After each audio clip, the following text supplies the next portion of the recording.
12,000 euro आप पा रहे थे यस सर। और लगभग 11 लाख रुपए पा रहे थे, ये छोड़ के वैराग्य ले लिया, क्यों? आपने आयरलैंड में काम किया है, यस सर। मुझे ये बताइए कि गुड फ्राइडे एग्रीमेंट क्या था? वर्तमान प्रधानमंत्री जी को छोड़ दें, इनको छोड़ के बाकी के जो प्रधानमंत्री रहे हैं उनमें कौन सा प्रधानमंत्री आपको सबसे ज़्यादा पसंद आता है और क्यों?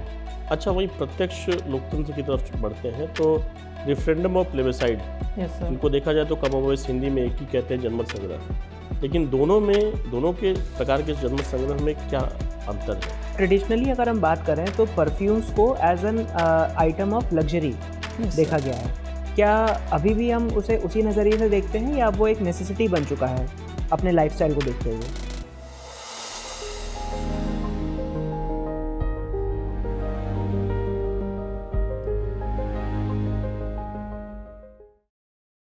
मैं कम सर। आइए। Good evening sir. Good evening Pranjal, बैठिए। Thank you sir. बातचीत का माध्यम हिंदी है, English? Yes sir, Hindi. Hindi है। अपना परिचय दीजिए। सर, मेरा नाम प्रांजल राय है। मैं कन्नौज जिले उत्तर प्रदेश से संबंध रखता हूँ। वहीं मेरी आरंभिक शिक्षा भी हुई थी और उसके बाद मैंने अपनी graduation computer science and engineering से Birla institute of technology Ranchi से कंप्लीट की। उसके बाद सर मैंने 2 साल तक इंडिया में एक स्टार्टअप इंस्टाबेस में एज अ सॉफ्टवेयर इंजीनियर काम किया। उसके बाद लगभग 1 साल तक आयरलैंड में अमेज़ॉन में मैंने एज अ सॉफ्टवेयर इंजीनियर काम किया। उसके बाद सर उस जॉब से रिज़ाइन करके मैंने यूपीएससी की तैयारी आरंभ की। अदर देन प्रोफेशनल बैकग्राउंड, मेरी हॉबीज़ में इंडियन म्यूज़िक कॉन्सर्ट्स अटेंड करना, कविताएं लिखना और पढ़ना और साथ ही इको फ्रेंडली माउंटेन ट्रैकिंग शामिल है। इंस्टाबेस का क्या हालत है आजकल, चल रहा है? यस सर, इंस्टाबेस मेरे रहते ही यूनिकॉर्न बन चुका था और करेंटली तो उसकी वैल्यूएशन $2 बिलियन से ज़्यादा हो चुकी है। अच्छा। Yes sir. तो क्यों छोड़ दिया आपने इतने प्रगतिशील कंपनी को? सर उसके बाद तो मुझे अमेज़ॉन आयरलैंड से ऑफ़र आया तो मैं एक्सप्लोर करना चाहता था। तो फिर अमेज़ॉन क्यों छोड़ दिया? सर मुझे 3-3.5 साल लगभग उस सॉफ्टवेयर इंजीनियरिंग की नौकरी में काम करते हुए ये रियलाइज़ हुआ कि मुझे कहीं ज़्यादा डाइवर्स नेचर की जॉब पसंद है और इसके साथ साथ मुझे ऐसा एक करियर चाहिए था जो पर्सनल एम्बिशंस के साथ साथ उसके बियॉन्ड जो पर्सनल तो अमेज़ॉन आपको 11 लाख रुपया महीना दे रहा था। Yes sir. अगर हम पाउंड में देखें तो लगभग कितना, 2,500 पाउंड? नहीं सर, यूरो में वहाँ पे पेमेंट होता था, तो यूरो में लगभग 11 से 12,000 यूरो पर मंथ। 12,000 यूरो आप पा रहे थे? Yes sir. और लगभग 11 लाख रुपए पा रहे थे, ये छोड़ के वैराग्य ले लिया, क्यों? Yes sir, well thought decision था मेरा। जैसा कि मैंने बोला, थोड़ी सी रोबोटिक लाइफस्टाइल हो गई थी और मुझे ऐसा करियर चाहिए था जहाँ मुझे अपने काम का ज़्यादा विजिबल इम्पैक्ट नज़र आए और लोगों की लाइफ पे सीधा उसका आउटकम मैं देख सकूँ, तो ये मेरा मोटिवेशन था। ठीक है, तो आप कन्नौज के रहने वाले, ये बताया कि भारत के इतिहास में कन्नौज कब कितने समय तक राजधानी रहा है या राजनीति का केंद्र रहा है? सर इसमें सबसे प्रोमिनेंट काल राजा हर्षवर्धन का था। उनके समय में थानेश्वर से उन्होंने राजधानी को कन्नौज में शिफ्ट किया था। उसके बाद सर ये प्रोमिनेंस इसका जयचंद के समय में, जब जयचंद पृथ्वीराज संघर्ष देखने को मिलता है, तो जयचंद के समय में भी उनकी राजधानी रहा है। उसके अलावा सर त्रिपक्षीय जो पाल प्रतिहार और राष्ट्रकूट वंश के बीच में कन्नौज को लेकर संघर्ष हुआ, उस दौरान ये प्रोमिनेंट एक राजनीतिक केंद्र रहा। इसके अलावा सर राजनीतिक केंद्र नहीं, लेकिन मुगल काल में एक प्रमुख व्यापारिक केंद्र के रूप में इत्र का बिजनेस कन्नौज में अपने पीक पर पहुंचा था। महाभारत की कहानी में कन्नौज का कोई उल्लेख है? सर अभी तुरंत मैं रिकॉल नहीं कर पा रहा हूँ, सॉरी। अच्छा।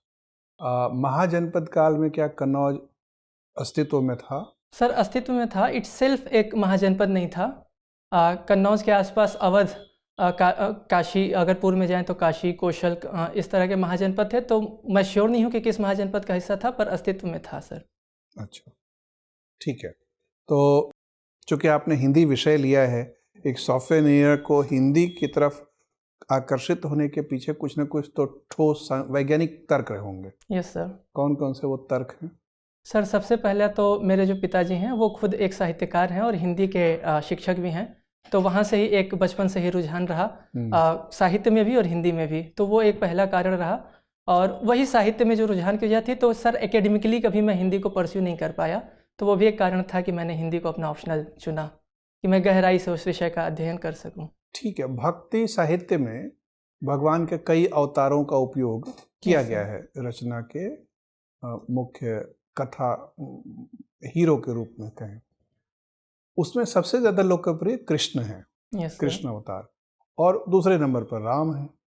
लेकिन बुद्ध अवतार के रूप में, परशुराम अवतार के रूप में, वामन, नरसिंह, ये सभी बड़े महत्वपूर्ण हैं। भारत के Yes, विभिन्न sir. क्षेत्रों में इनकी मूर्तियाँ, इनके मंदिर, इनके धार्मिक उत्सव, त्यौहार बहुत सारे मनाए जाते हैं। Yes sir. भक्ति साहित्य में इनकी अभिव्यक्ति क्यों नहीं हो पाई?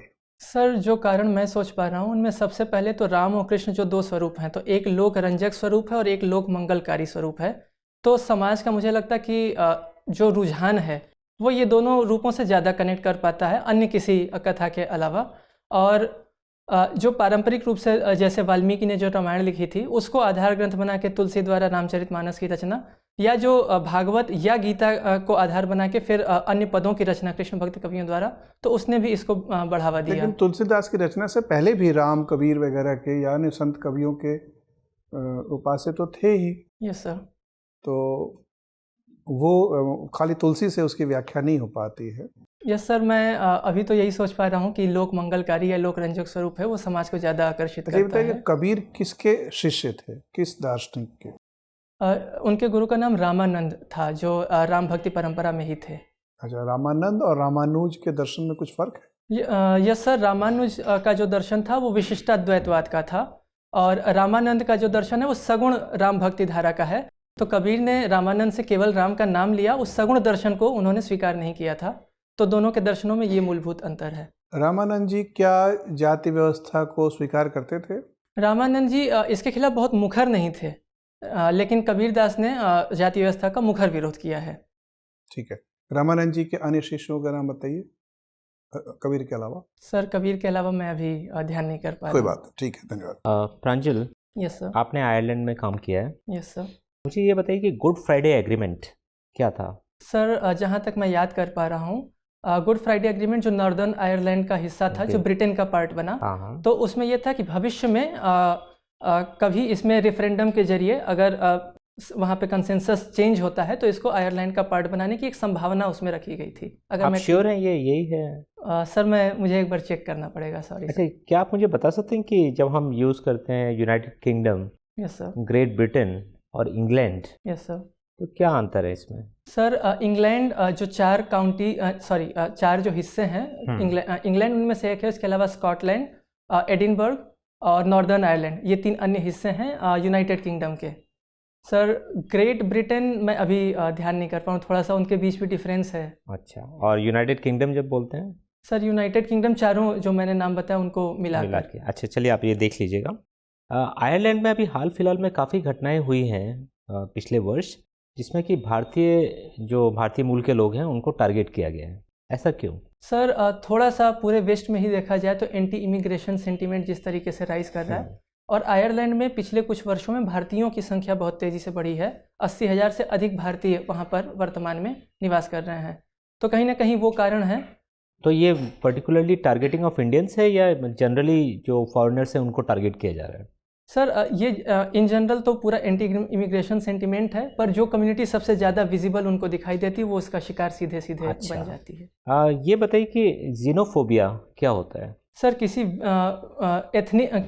पर्टिकुलर एथनिक सेटअप या रेस के व्यक्ति से अगर घृणा करें तो जीनोफोबिया। तो ये जीनोफोबिया भी है जो हो रहा है आयरलैंड में? सर, उसका भी एक तत्व इसमें शामिल है, डेफिनेटली। ठीक है। अच्छा, आयरलैंड में कुछ समय पहले एक बहुत ही इम्पोर्टेंट केस हुआ था, और वो भारतीय मूल की महिला की मृत्यु हो गई थी। उसमें सविता केस बोलते हैं, आप बता सकते हैं क्या था? सॉरी सर, इसके बारे में जानकारी नहीं है। ठीक है, चलिए अगर हम भारत के पड़ोसी देशों की बात करें तो भारत चीन संबंध हमेशा सुर्खियों में रहते हैं। तो एक चीन की एक नीति है जिसका नाम है वन चाइना पॉलिसी, बता सकते हैं क्या है ये? सर, वन चाइना पॉलिसी में हिस्टोरिक रूप से देखा जाए तो चीन के कुछ हिस्से, for example Tibet, Macau, Taiwan और एक हिस्सा और है, 4 हिस्से हैं जिनको चाइना मानता है कि अगर आप हमारे साथ विदेश नीति चलाना चाहते हैं या परस्पर संबंध रखना चाहते हैं तो इनको आपको चाइना का हिस्सा स्वीकार करना ये होगा। 4 हिस्से हैं या ताइवान को लेकर ही मेनली बात होती है कि Yes, there is sir. One China? अच्छा, चीन तो चाहता है कि वन चाइना पॉलिसी माने, लेकिन चीन जो पीओके है उसमें सीपैक भी बना रहा है। Yes sir. तो आपको लगता है कि क्या भारत को मना कर देना चाहिए अब वन चाइना पॉलिसी मानने से? सर मैं जो भारत का ट्रेडिशनल स्टैंड रहा है उसको पूरी तरह से रिवर्स करने के पक्ष में नहीं हूँ, बल्कि बेहतर ये होगा कि हम चाइना को कन्विंस करें कि जो हमारे हिस्से हॉस्टिलिटी से कैप्चर किए गए आज़ादी के बाद, उन पर चाइना ज़्यादा जिम्मेदार एक रुख अपनाए। अच्छा, आप उत्तर प्रदेश से आते हैं। Yes sir. उत्तर प्रदेश क्षेत्रफल की दृष्टि से बड़ा राज्य है। Yes sir. कई बार ऐसी मांग उठी है कि इसको 3 या 4 भाग में बांट देना चाहिए। आपके हिसाब से क्या ये करना सही होगा? तो आपका तर्क, अगर सही नहीं होगा तो आपका तर्क। सर मैं व्यक्तिगत रूप से इसके पक्ष में नहीं हूँ। इसका कारण ये है कि वेस्टर्न यूपी में ज़्यादा रिसोर्सेज कंसंट्रेटेड हैं और ग्रोथ भी है वहीं पर सबसे ज़्यादा वर्तमान में। यही कारण है कि ये मांग भी उठती है। लेकिन अगर रिसोर्सेज कंसंट्रेटेड हैं एक पार्ट में, तो अगर हम 4 हिस्सों में बांटते हैं तो बाकी हिस्सों में रिसोर्स डेफिसिट क्रिएट होगा, फाइनेंशियल स्ट्रेन क्रिएट होगा, जो बाकी हिस्सों की ग्रोथ को और ज़्यादा हैम्पर कर सकता है। तो आपके हिसाब से ये ठीक नहीं रहेगा? यस सर, हम डेवलपमेंट को और ज़्यादा डिस्ट्रीब्यूट। अच्छा, मेरा आखिरी सवाल आपसे ये है कि उत्तर प्रदेश एक और चीज़ के लिए जाना जाता है, वो है रीनेमिंग ऑफ प्लेसेस। यस ठीक है, सबसे ज़्यादा वैसे तो नाम हर जगह बदले जाते हैं, लेकिन उत्तर प्रदेश ज़्यादा न्यूज़ में रहता है इस वजह से। तो आपके हिसाब से आपको क्या लगता है कि किसी जगह का नाम बदल देना कितना उचित है, और ये किया जाना चाहिए या नहीं किया जाना चाहिए, और क्या कारण होने चाहिए? सर मैं इसे केस बाय केस बेसिस पर देखना चाहूँगा। अगर जिस जगह का नाम बदला गया है उसके पीछे कोई हिस्टोरिकल या कल्चरल पर्सपेक्टिव है तो मुझे लगता है कि ये एक जायज़ कदम है। लेकिन अगर सिर्फ पॉलिटिकली मोटिवेटेड है या एक पॉपुलिस्ट मेजर है तो इससे बचना चाहिए, क्योंकि फिर ये एक नेवर एंडिंग प्रथा को ट्रिगर कर सकता है। कुछ आप मुझे कुछ जगहों के नाम बता सकते हैं भारत में जिनके नाम बदले गए हैं, यूपी के भी या यूपी के बाहर भी? सर यूपी में जैसे इलाहाबाद का नाम प्रयागराज किया गया, ठीक है। पोर्ट ब्लेयर का नाम बदल के विजयपुरम किया गया, तो दोनों ही हिस्टोरिकल या कल्चरल सिग्निफिकेंस की वजह से किए गए। ठीक है, धन्यवाद Pranjal. Thank you sir. Pranjal, yes sir. Bharat के जो सॉफ्टवेयर इंजीनियर्स हैं एंट्री लेवल के, उनकी हमेशा शिकायत होती है कि उनकी सैलरी जो है वो कम है, और पिछले 10-15 सालों में बेस लेवल की सैलरी बहुत बढ़ी नहीं है। लेकिन आप तो इस मिथक को तोड़ते हैं। आपने 2020 में अपनी करियर शुरू की और महज 3 सालों में आपने ठीक ठाक प्रगति की। गैप कहाँ है? उनकी सैलरी कहाँ फंसी पड़ी है? आप अपने अनुभव से बताएं। सर सबसे पहले तो भारत में जो इंजीनियर्स प्रोड्यूस हो रहे हैं लाखों की संख्या में, एम्प्लॉयबिलिटी एक इश्यू है। इवन IITs में एक सर्वे आया था कि 70 से 80% जो ग्रेजुएट्स हैं वो आज की जो स्किल डिमांड्स हैं उनको फुलफ़िल नहीं करते। तो एक गैप तो मुझे सर वहाँ पे दिखता है। दूसरा सर कंपनीज़ के लेवल पर भी प्रॉफिट डिस्ट्रीब्यूशन जो है वो लोअर लेवल तक ट्रिकल डाउन नहीं कर पाता, खासकर जो एंट्री लेवल इंजीनियर्स हैं। और कई बार ये भी होता है कि जो हमारा करिकुलम है और जो इंडस्ट्री की डिमांड है, तो उस गैप के कारण कंपनीज़ को शुरू में ह्यूमन कैपिटल पर अपनी ओर से इन्वेस्ट करना पड़ता है, तो एंट्री लेवल पर वो बहुत ज़्यादा रेम्यूनरेशन में रिफ्लेक्ट नहीं होता है। ठीक है, सो आपने ये माना कि कंपनियां जो हैं अपने प्रॉफिट को बहुत ज़्यादा शिफ्ट नहीं कर पा रही हैं नीचे। Yes sir. आपकी जो पिछली कंपनी रही है अमेजॉन, इनके ऊपर कई क्रिटिक्स ये बोलते हैं कि ये उन कंपनियों की श्रेणी में आती है जो कमाती तो बहुत है लेकिन जिन देशों में काम करती है उसको वो टैक्स नहीं देती हैं। ठीक, ये शिकायत कितनी जायज़ है अमेजॉन जैसी कंपनीज़ के ऊपर? सर ये केवल अमेजॉन के बारे में नहीं, लगभग सभी बिग टेक कंपनीज़ के बारे में है। और इसमें जो वेस्टर्न हेमिस्फीयर है जहाँ जिन कंपनीज़ का ओरिजिन है, उन कंट्रीज़ की पॉलिसीज़ भी इसको कहीं ना कहीं प्रभावित करती हैं। जैसे भारत में इक्वलाइजेशन लेवी को लेकर पिछले साल जो परिवर्तन किए गए, तो जो रिसेंटली UN में मिनिमम अल्टरनेटिव टैक्स को लेकर जो पहल हुई हैं, या ग्लोबल टैक्स स्ट्रक्चर कि जिन इलाकों में ये कंपनीज अपना व्यापार कर रही हैं उनको भी अपने प्रॉफिट का एक हिस्सा शेयर करें उनसे, तो मुझे लगता है ये जायज़ मांग है और जहाँ पे वो अपना बिजनेस कर रही हैं वहाँ भी उसका फ़ायदा मिलना चाहिए। ठीक है, आपका क्या असेसमेंट है कि भारत का जो योगदान होगा दुनिया की गुड्स के एक्सपोर्ट में और सर्विसेज के एक्सपोर्ट में, इन दोनों में से ज़्यादा में भारत की हिस्सेदारी किस में होगी, गुड्स के एक्सपोर्ट में या सर्विसेज के एक्सपोर्ट में? अगर विश्व के पूरे एक्सपोर्ट को हम 100 यूनिट माने, यस सर, तो गुड्स में हम ज़्यादा बड़े हैं या सर्विसेज में ज़्यादा बड़े हैं? सर मैं श्योर नहीं हूँ। मुझे ये पता है कि प्रतिशत टर्म में? यस सर, प्रतिशत में मैं श्योर नहीं हूँ, बट सर्विसेज में सर हमारा 7th रैंक है ग्लोबली एक्सपोर्ट में, बट मैं एग्जैक्ट परसेंटेज वाइज श्योर नहीं। आयरलैंड छोटा सा देश है, इसकी रैंकिंग भारत से ऊपर होगी या नीचे होगी सर्विसेज में? सर सर्विसेज में नीचे होनी चाहिए मेरे अनुसार। ऊपर है, 5वां है। ऐसा क्यों है? आयरलैंड एक छोटा सा देश है, आपने तो महसूस किया होगा ऐसी क्या खास बातें हैं जो आयरलैंड को भारत से भी ज़्यादा सक्षम बना रही हैं सर्विसेज के एक्सपोर्ट के मामले में? सर दो प्राइमरी फैक्टर मैं इसमें देख पा रहा हूँ। पहला तो सर जो आयरलैंड की ज्योग्राफिक लोकेशन है, समुद्र से घिरा हुआ है, तो उसने बहुत सारी बिग टेक कंपनीज़ को इनवाइट किया और बड़े डेटा सेंटर्स, तो जो कूलिंग के लिए एक्स्ट्रा एक्सपेंडिचर होता है वो नहीं उनको खर्च करना पड़ता है। तो इस वजह से बहुत सारी बिग टेक कंपनीज़ के ऑफिसेज वहाँ पर देखने को मिलते हैं। दूसरा सर एजुकेशन के लेवल पे एक नॉलेज बेस्ड इकोनॉमी माना जाता है आयरलैंड को, EU की सबसे प्रोमिनेंट इकोनॉमीज में। तो इनोवेशन और इंडस्ट्री के बीच में जो लिंक है कमर्शलाइजेशन ऑफ प्रोडक्ट्स, तो वो भी स्ट्रांग है आयरलैंड का। तो मुझे लगता है ये दोनों कारण। टैक्स की छूट आप नहीं मानेंगे? सर कॉर्पोरेट टैक्स में रिलैक्सेशंस हैं, हाँ। तो ये भी एक कारण है ठीक डेफिनेटली है। सर। आपने अपनी पढ़ाई BIT मिश्रा में की है, कम से Yes, कम sir. 4 साल आपने बिताए होंगे। Yes sir. सो आप उत्तर प्रदेश के रहे हैं। उत्तर प्रदेश के निवासी की नज़र से अगर आप देखें, सो 4 सालों में आपने झारखंड को देखा है, आपको झारखंड में संभावनाएं क्या दिखती हैं न्यूट्रल ऑब्जर्वर के तौर पर?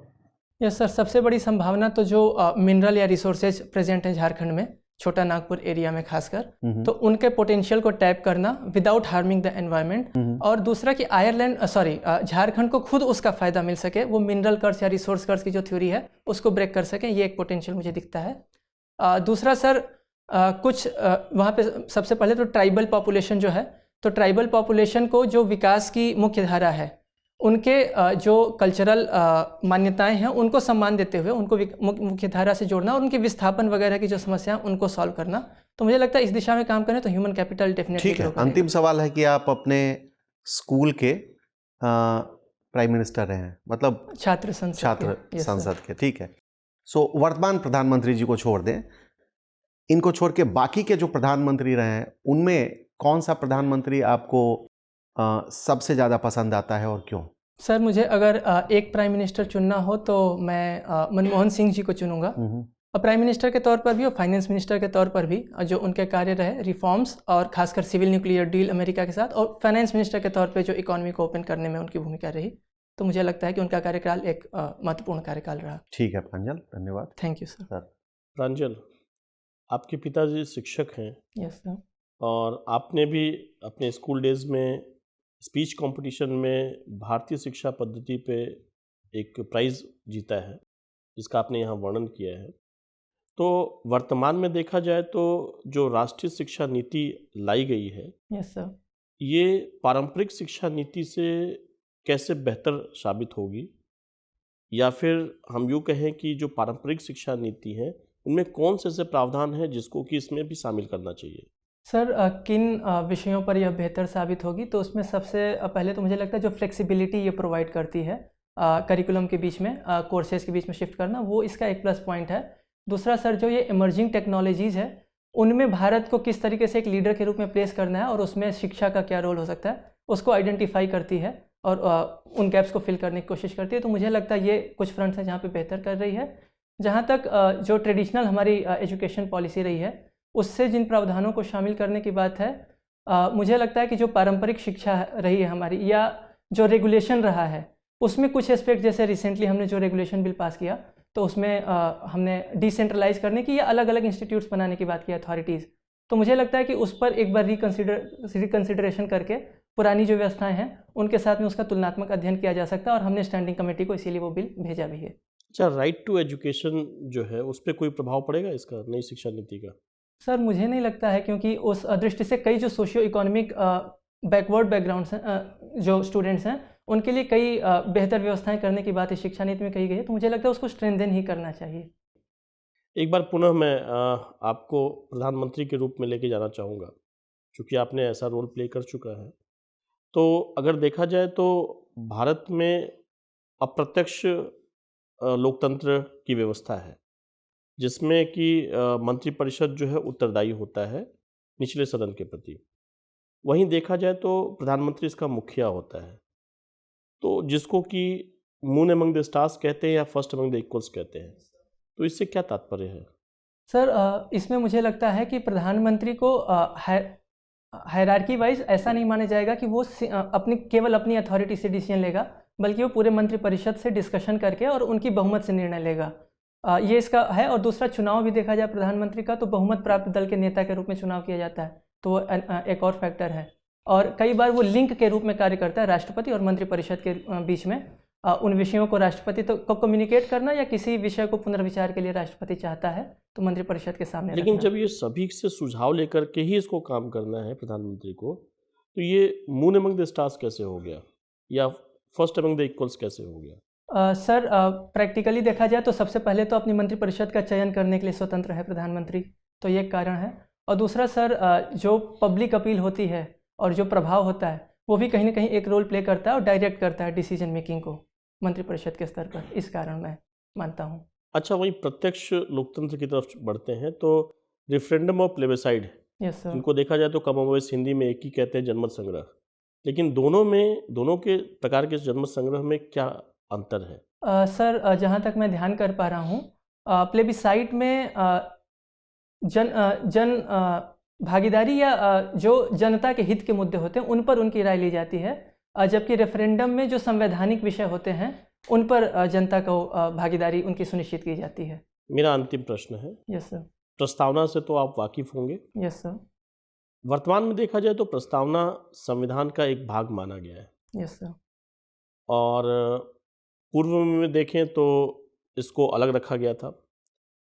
अगर संविधान संशोधन ला करके प्रस्तावना को पुनः पूर्ववर्ती स्थिति में डाल दिया जाए तो क्या परिवर्तन देखने को मिलेगा?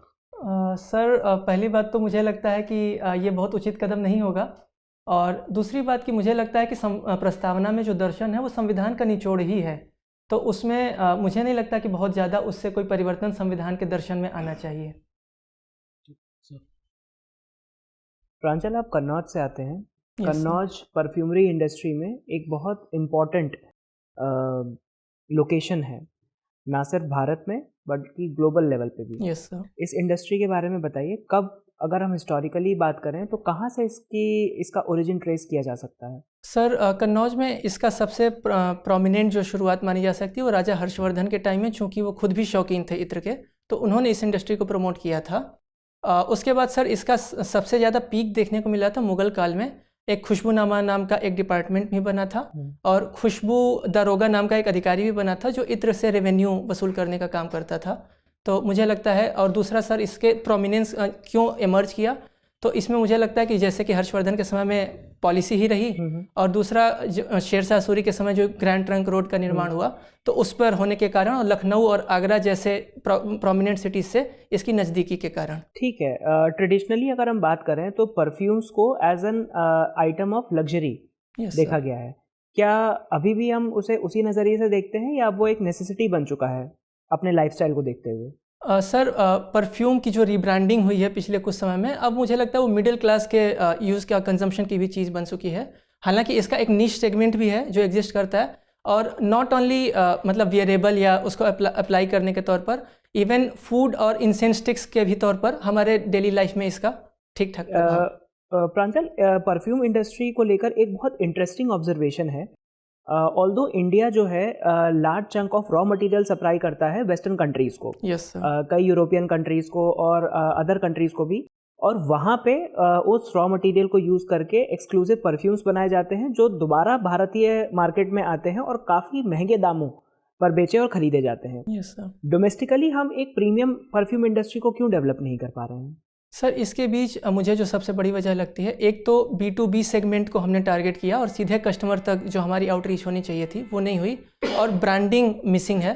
तीसरा सर, जैसे फ्रांस में ग्रास सिटी की बात की जाए तो वो यूरोप का कैपिटल, परफ्यूम कैपिटल माना जाता है, तो उसका मॉडल अगर हम देखें तो उसने एक तो नीश सेगमेंट को टारगेट किया, दूसरा R&D पर हैवीली इन्वेस्टमेंट किया, और तीसरा सर हेरिटेज टूरिज्म और परफ्यूम इंडस्ट्री को इंटीग्रेट किया। आई थिंक ये कुछ स्टेप्स हैं या मॉडल्स हैं जिनको हम भी अपना सकते हैं और एक ग्लोबल ब्रांड की तरफ बढ़ सकते हैं। ठीक है, अगर हम भारत सरकार के प्रयासों के बारे में बात करें तो वो जिस नीश सेगमेंट की आप बात कर रहे हैं, अपार्ट फ्रॉम परफ्यूमरी कई इंडस्ट्रीज़ और कई सेक्टर्स को गवर्नमेंट ऑफ इंडिया द्वारा प्रमोट किया गया है। Yes sir. क्या ऐसे ही कुछ कदम परफ्यूम इंडस्ट्री के संदर्भ में भी उठाए गए हैं? Yes sir. सबसे पहले तो GI टैग कन्नौज के इत्र को मिला हुआ है।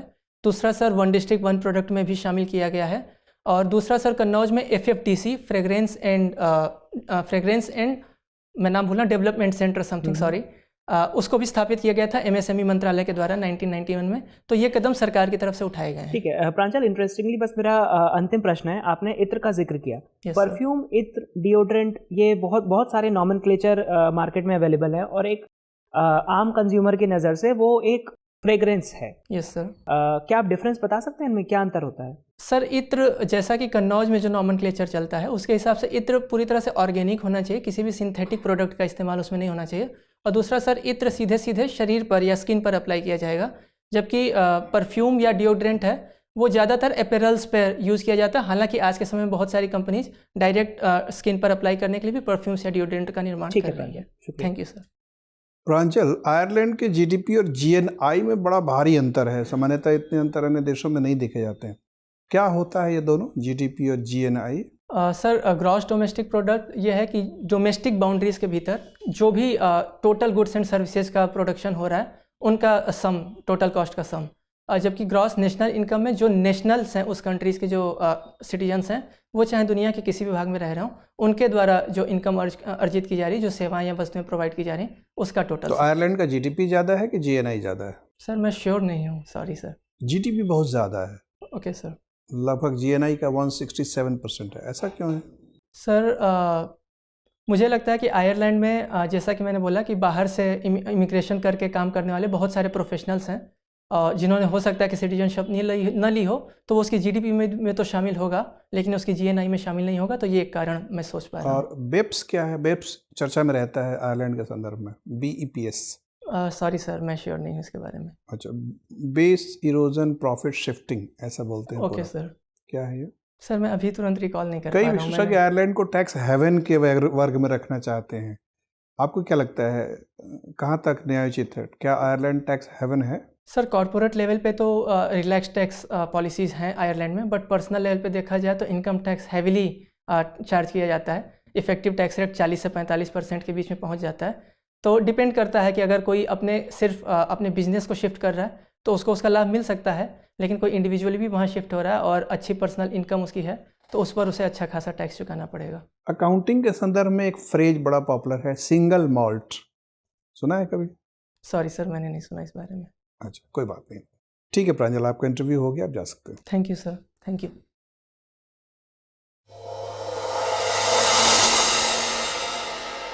आइए आइए,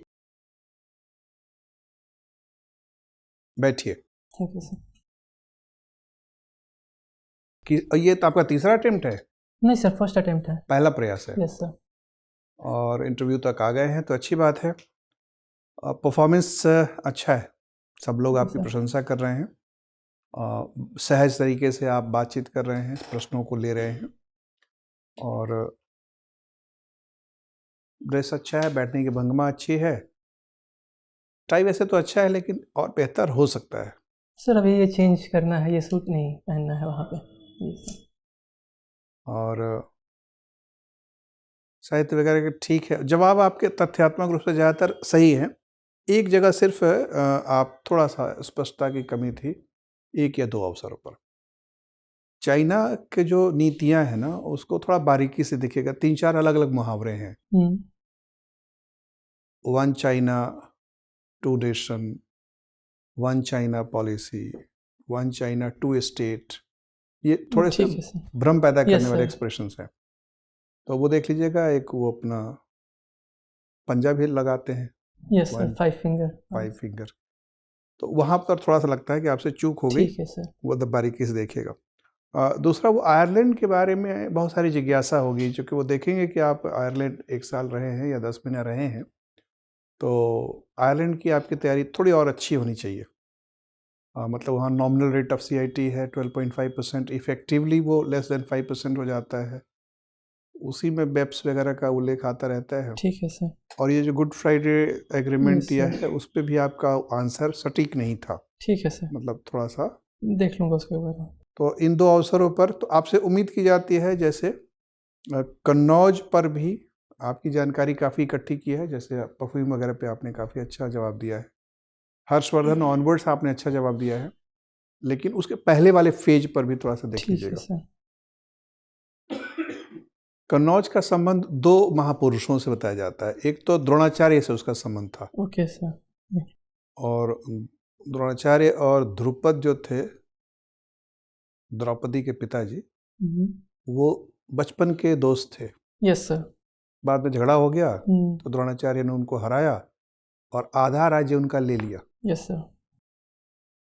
तो वो पूरा पांचाल 2 भाग बट गया, नॉर्दर्न पंचाल और सदर्न पंचाल। तो सदर्न पंचाल की राजधानी पूरा कन्नौज हुआ करता, वो सब थोड़ा देख ओके लीजिए। सर, ठीक है। अहित छत्र या ऐसा कुछ नाम आता है, ठीक है सर, मैं उसको वो एक बार पढ़ लीजिएगा देख थोड़ा लूँगा। सा, प्री हर्ष वाला पीरियड। ठीक है सर। साहित्य के छात्र होने के नाते और 14 जनवरी को इंटरव्यू होने के नाते हो सकता है बात संक्रांति की आ जाए, यस सर। और वहाँ से थोड़ी सी भौगोलिक घटनाओं पर आपसे यस सर। प्रश्न पूछे जाएं। समर सॉल्स्टिस, विंटर सॉल्स्टिस क्या होता है। हम्म। फिर वहाँ से बात ऋतुओं पे जा सकती है।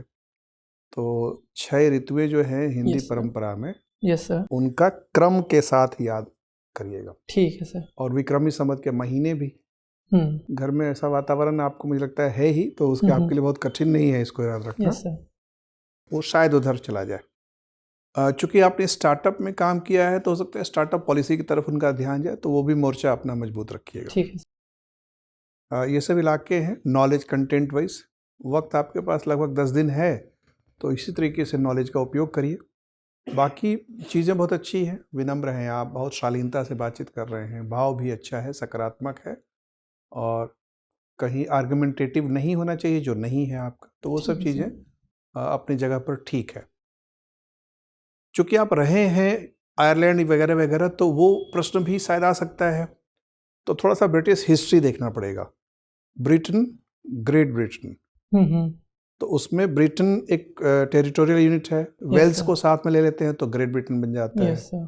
फिर जब स्कॉटलैंड के राजा वंशज खत्म हो गए तो इधर वाले ही राजा उधर हो गए, तो वो दोनों यूनाइट हो गया। Yes sir. तो वहाँ से आता है एक एक्सप्रेशन। फिर बहुत सारे आइलैंड्स हैं, मोर देन 1000 आइलैंड्स हैं ब्रिटेन के, सब मिला जुला के वो सब, तो अलग अलग 3-4 एक्सप्रेशंस जो हैं वो अपना क्लैरिटी डेवलप कर लीजिए। ठीक है सर। और बस इतना ध्यान रखना, मतलब ये आपके इससे देखने से लग रहा है आपके एक जवाब से सवाल निकलता है। जैसे आपने कहा, और माना जाता है कि जो भी आपने कहा वो सोच sir. विचार के कहा कि आपके पिताजी साहित्यकार हैं। Yes sir. तो वहाँ से एक शिखा निकल सकती है प्रश्नों की, कि काव्य में है या गद्य में है। Yes sir. तो वो आपकी तैयारी रहेगी, उसके लिए तैयार ठीक है रखिएगा। सर। उसमें चुन के रखिएगा। अगर हो सकता है किसी कृति के बारे में पूछ लें, उद्धृत करने को पूछ लें, तो अपनी तैयारी रखिएगा। ठीक है सर। सर थोड़ा सा जैसे आयरलैंड वाला हिस्ट्री है, तो मैंने आयरलैंड का जो कॉलोनियल इतिहास था वो सब तो मैंने कवर कर लिया, और वर्तमान जो भारत और आयरलैंड के रिलेशनशिप्स हैं उनको भी कवर किया है। एक दो तो सर जैसे आपने इकोनॉमी में पूछे क्वेश्चंस, तो उससे मुझे एक आइडिया लगा कि इस डायरेक्शन में कोई और एस्पेक्ट। मोस्ट लाइकली आप डबलिन में रहे होंगे। डबलिन में Yes, बहुत मैसिव एक्सपेंशन हो रहा है रियल एस्टेट का। Yes sir. तो जो गवर्नमेंट की हाउसिंग पॉलिसी है कि भाई जितने भी आ रहे हैं, अच्छा पीआर स्टेटस भी लिबरली दिया जा रहा है आजकल। मतलब 2 साल 3 साल जो रह रहा है उसको पीआर मिल जा रहा है। तो लोकल बैकलैश जो हो रहा है वो शायद गवर्नमेंट के एक्स्ट्रा लिबरल पॉलिसी की वजह से आ रहा है। Okay sir. लोकल लोगों में थोड़ा सा फ्रस्ट्रेशन है कि भाई बाहरी लोगों को हमारे सर पे बिठाते चले जा रहे हो। लेकिन वही है कि कंपनियों का आना इसलिए हो रहा है क्योंकि टैक्स कंसेशन है। Yes sir. कंपनियां आएंगी तभी जबकि उनको वर्कर मिलेंगे, वर्कर को लाने का फ्रीडम होगा, वीज़ा नॉर्म लिबरल होगा तभी आ पाएंगे। Yes, वो सब sir. चीज़ें एक दूसरे से जुड़ी हुई हैं। ठीक है सर। चलिए, all the best. Thank you sir. Thank you.